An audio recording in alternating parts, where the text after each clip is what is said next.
WADR, promoting dialogue. Good afternoon and welcome to NewsLink on West Africa Democracy Radio, broadcasting on 94.9 FM and worldwide on wadr.org. Let's begin with our top stories. Sierra Leone's president declares the recent attack in the country as an attempted coup. Let all be rest assured that we will follow the evidence wherever it leads us. Malian armed forces repel terrorist attacks in Menaka and Lebazanga Gao region. Nigerian army announces regional military partnership to counter security threats in the country, and Ghana's special prosecutor declares 6 individuals wanted for vote buying display in the NPP parliamentary primaries. Details of these stories and more coming up shortly.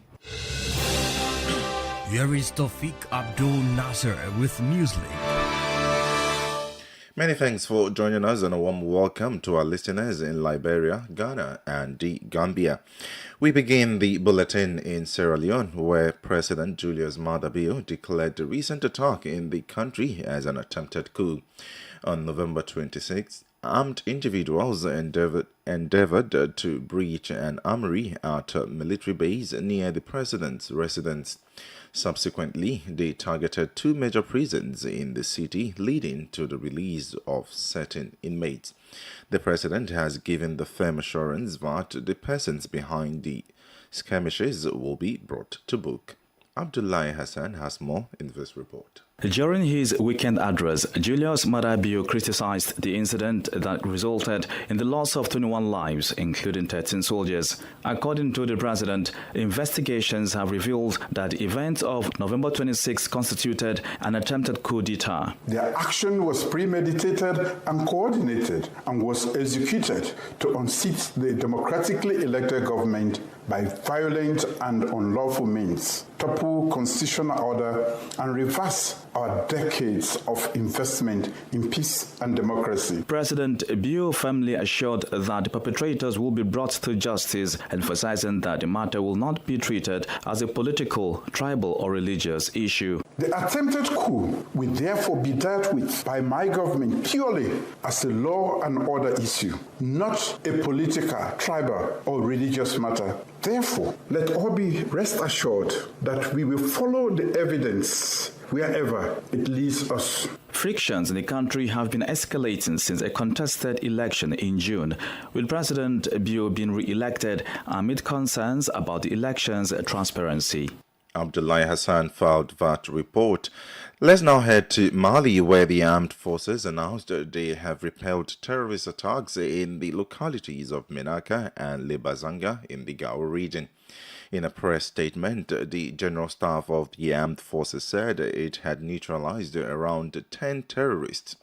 According to the military authorities, the operations resulted in the arrest of around 20 people and the recovery of vehicles, motorcycles, and weapons. As Dede Tete reports, the telephone network in Menaka has been cut off. The Malian Armed Forces posts of Menaka and Labezanga in the Gao region were targeted by terrorist attacks on Sunday. In a press release, the Armed Forces General Staff reported that the Malian Armed Forces had vigorously repulsed the assailants' assaults. According to the military command, air and land operations disrupted the terrorists, inflicting heavy losses in the locality of Labezanga. In Grossi and Tessali, the terrorists used harassment, fire, and indirect fire on the Malian Armed Forces posts, as stated by the same source.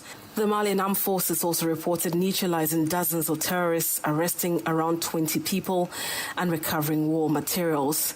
These attacks have not yet been claimed Additionally, the telephone network in Menaka was cut off by the terrorists. In the same communique, the Malian armed forces reassured the populace of their determination to secure the national territory, its people, and their property. Last week, the Malian armed forces detachment in Nyafunke and Gudam in the Timbuktu region were the targets of terrorist attacks. Nadede Tete reporting there. Meanwhile, Nigeria's Chief of Defense Staff General Christopher Musa has announced a collaborative approach with neighboring countries to conduct military operations aimed at synergizing efforts and capabilities in addressing security threats faced by Nigeria and its neighboring countries.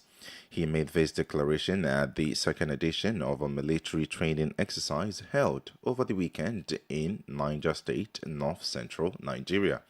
WADR's Usman Umar in Abuja reports. The West African sub-region in the last decade has been engaged in combat against terrorist groups such as Boko Haram and Islamic State for West African Province, operating in the Sahel region and the Lake Chad Basin. Poor border security makes it possible for these groups to launch attacks in one country and easily escape into another, sometimes even overrunning military formations. Speaking on behalf of the Nigerian Chief of Defense Staff, General Christopher Musa, during a military training exercise of the Nigerian Army, Air Force and various formations, Major General Joel Jomo disclosed plans to collaborate with neighboring countries in military exercises to enhance regional security operations. This is evident in the various Joint Task Force operations being conducted by the armed forces of Nigeria across the six geopolitical zones of the country. It is my firm belief that in future, this exercise would involve some of our neighboring and friendly armed forces in order to galvanize regional efforts and capabilities towards addressing contemporary security threats. Sani Mohammed, Chief of Training, Nigerian Army, assured Nigerians of the determination of the armed forces to safeguard the territorial integrity of the nation. As we transit to another year, I wish to assure Nigerians that the Nigerian Army is poised to serve the nation better. The Nigerian military has since 2012 been involved in various military operations fighting insurgents and a host of other criminal elements whose activities have caused deaths of thousands and destructions of property worth hundreds of millions of naira. For NewsLink on West Africa Democracy Radio, Usman Umar reporting from Abuja. More stories coming up on West Africa Democracy Radio. NewsLink continues. We are streaming live on Facebook at West Africa Democracy Radio English servers and on YouTube at WADR. Now, Ghana's Special Prosecutor Kisi Ajabin has declared some 6 individuals wanted for displaying money they allegedly received to vote for aspirants in the just-ended parliamentary primaries for the governing MPP in orphan constituencies. The individuals were captured on live television flaunting white envelopes containing undisclosed amount of cash they had received from aspirants. The development, which is fast becoming a part of Ghana's electoral process, has got many analysts worried. One such person is political analyst Ni Amate. In an interview with WADR, the political science lecturer condemned the role money played in the just-ended polls and called on the OSP to intervene. What I see of the primaries, money has taken the center stage, and it's so unfortunate. Look, the way we handle it these days is as if, we've given money the seat to come and sit down. And so money is now a part of our elections. It's a dangerous thing. And people talk casually about it. You hear politicians saying, just a bit of it. And and these days they even come out boldly to say, I gave some, but I didn't give more than my opponent. My opponent gave more than I did. They gave bigger. I gave small. Small or big, it is the same criminal offense. Look, the giver and the taker are both wrong in that sense. And we need to sanitize our politics. You don't do these things, give out monies, buy votes, and we are being casual. It's as if it's become normalized. Let us sanitize by punishing those who boldly say these things and they do them. You talk about us needing to address this issue of the monetization of our democracy. Do you see that commitment to end it? Because it looks like year in, year out, the more we talk about it, the worse it becomes.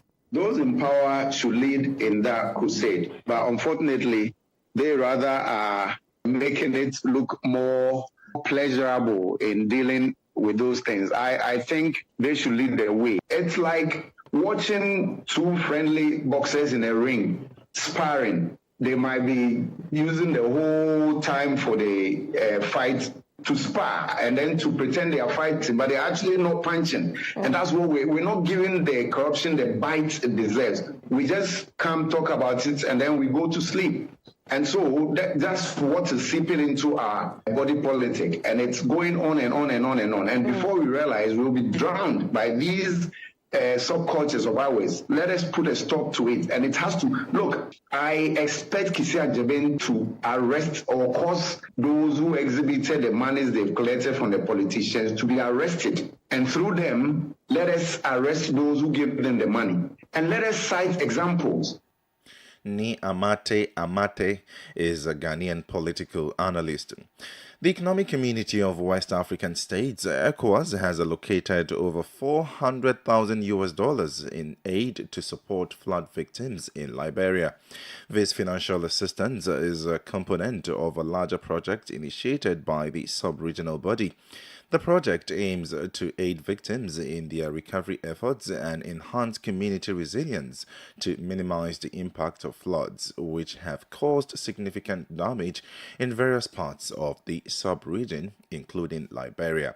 From Monrovia, WADR's Darlington Popper has more.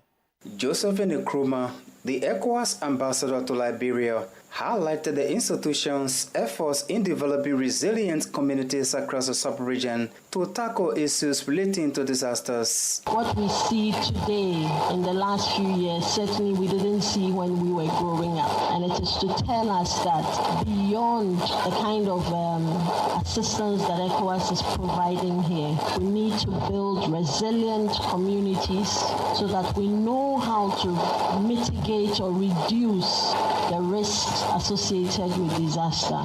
In this part of the world, a lot of it has been around flood. And so this flood assistance is taking due cognizance of that fact. And ECOWAS is taking the necessary steps to support about 11 member states of the ECOWAS community. Additionally, Mumboli Johnson, Deputy Internal Affairs Minister for Administration, expressed appreciation for ECOWAS's support and assured that the allotted funds will be effectively used to benefit the intended recipients. The Republic of Liberia was allocated a sum of US $440,465 United States dollars to assist population affected by the 2022 flood disaster. Accordingly, a cooperation agreement was signed between the ECOWAS Commission, the government of Liberia, and the implementing partner, that is the Liberian National Red Cross Society, for the disbursement of funds. Gregory Blambo, Secretary General of the Liberian National Red Cross Society, emphasized that the launch of the ECOWAS project will provide vital assistance to numerous Liberians affected by flooding. Participation of people affected by climate change will be critical to show responsive humanitarian programming. Furthermore, ECOWAS reiterated its commitment to collaborating with Liberia in establishing effective mechanisms to address disaster within the country. For NEWSLINK on West Africa Democracy Radio, I'm Darlington Popper in Monrovia. You're listening to NEWSLINK on West Africa Democracy Radio 94.9 FM, Dakar, Senegal. Here is a reminder of our top stories. Sierra Leone's president declares recent attacks in the country as an attempted coup. Malian armed forces repel terrorist attacks in Menaka and Lebazanga Gao region. Nigerian Army announces regional military partnership to counter security threats in the country, and Ghana's special prosecutor declares 6 individuals wanted for vote-buying display in the NPP parliamentary primaries.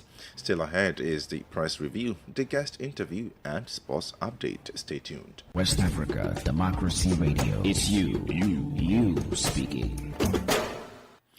The National Police in Liberia has initiated an investigation into circumstances surrounding the death of 35-year-old Joshua Solomon, a member of the governing coalition for Democratic Change (CDC). Solomon was reportedly assaulted by supporters of the main opposition Unity Party.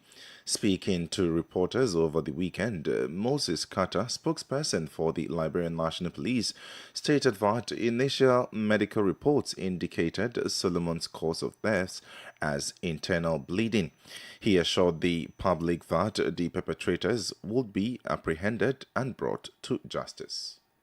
Joshua's death will be duly investigated with time, and I can assure you with time, and justice will be served.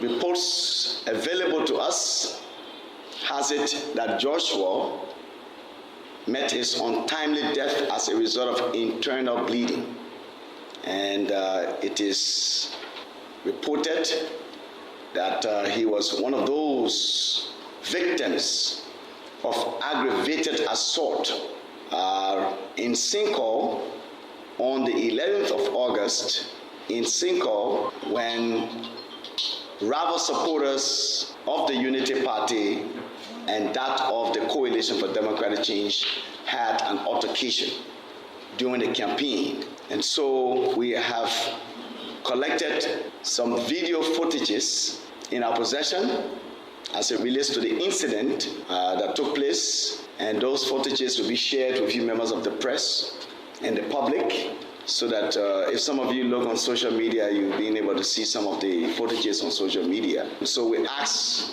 members of the public to assist us with information on the perpetrators of that alleged aggravated assault that has caused the death of Joshua Solomon. Moses Carter is the spokesperson for the Liberian National Police.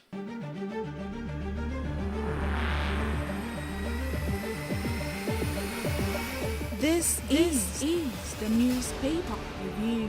Stay on top of the news. Get the most important stories with added insight and concise review. This is the newspaper review. Usman Umar in Abuja joins us now with the major headlines from the Nigerian dailies. Hello and welcome to the press review segment. We'll be zeroing in on the Punch newspaper, leading with this story.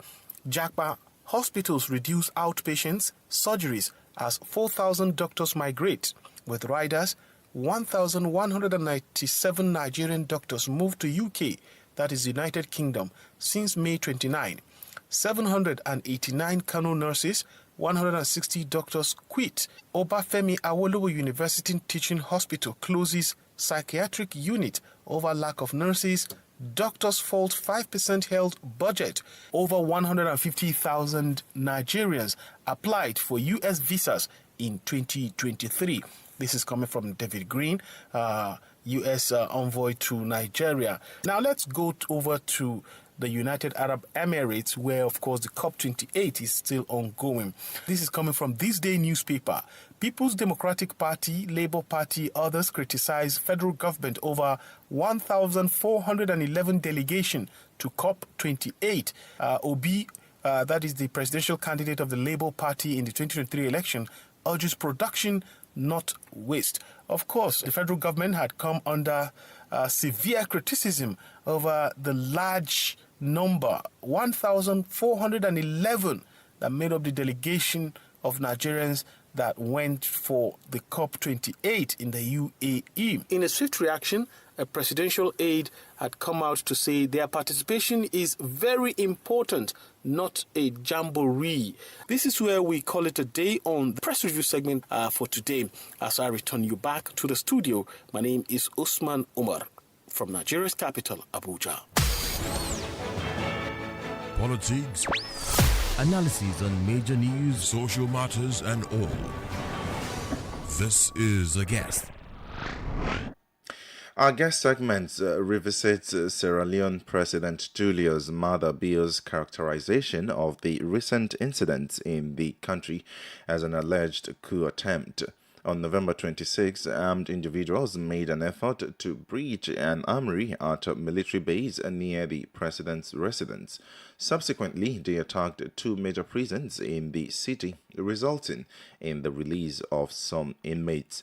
President Bio has provided a steadfast assurance that those responsible for these disturbances will face legal consequences. Dr. Margie Peters, a regional governance and security expert, is here to share his perspective on how governments can respond to an attempted coup in terms of immediate actions and long-term strategies. Well, I think it could have been on Ikuno because now there are different dimensions to what we refer to as coup. And we know that when a sitting government feels threatened by people power, irrespective of where it's coming from, there is a need for validation of actions and there is a need for justification for decisions that are going to be taken. And it is obvious, it's not even the Sierra Leonean thing that is given me the push. It is the fact that there is a conversation around Burkina Faso, Mali, and Niger to start moving for a confederation and ceding borders, despite it has its own threats and challenges. And I think it's sending a signal not just to despots and sitting people who are within African powers, but even to the West. So I think for Sierra Leone, if that happens, it's the same low-level tsunami of coups and takeovers that are sweeping through West Africa. And I hope that both the people and those in authority and leadership will get to realize that there is a limit to what people can take. Right. So looking at the example you've cited in your submission regarding Burkina Faso, Mali, and Niger forming an alliance, and also looking at the context of Sierra Leone, the government is saying there is an attempted coup. And when you look at Guinea-Bissau too, we just heard about the government also coming out to say there was an attempted coup. So putting this together, how should a government respond to an attempted coup, both in terms of immediate actions and long-term strategies? I might be wrong, but mostly when governments are quick to tag any insurrection as a coup, is because they want a justification to use the hammer. And naturally, we know what are punishments. We know what are the verdicts when you are faced with charges and it is proved that it's an attempted coup, So it is difficult for you to just quiet the voice of opposition without tying it to what has the highest of punishments. So we have not been able to go on the ground. We've not heard from the people what it is. We've just had that, the ban, the use of force, the clamp down. That's what we have listened to. That's what we have had. But naturally, when government says it's an attempted coup, even if it is an insurrection, or if there are voices of dissent, it's because they are trying to use the arms of the law to go the extra mile. Right. So finally, before I let go of you, so looking at what is playing in Sierra Leone, what would be your projections? What should we be expecting ahead? Opposition is not going to be quite down and out. And the government should just brace up to realize that nobody has a monopoly of using strong arms on intimidation. The truth is, with the new media, the opposition are going to go all out too. And I just hope that the government will be sensitive to the need of the people. He will be sensitive to the number of people who are on the side of the voices of dissent. And he will do what is right, what is justifiable, and what is acceptable, and what is noble. And if he does that, means he will not push. But then we have not seen the end of these agitations in Sierra Leone unless the government plays it intelligently and smartly. Dr. Margie Peters is a regional and governance security expert. Sankule Janko is here with the sports update.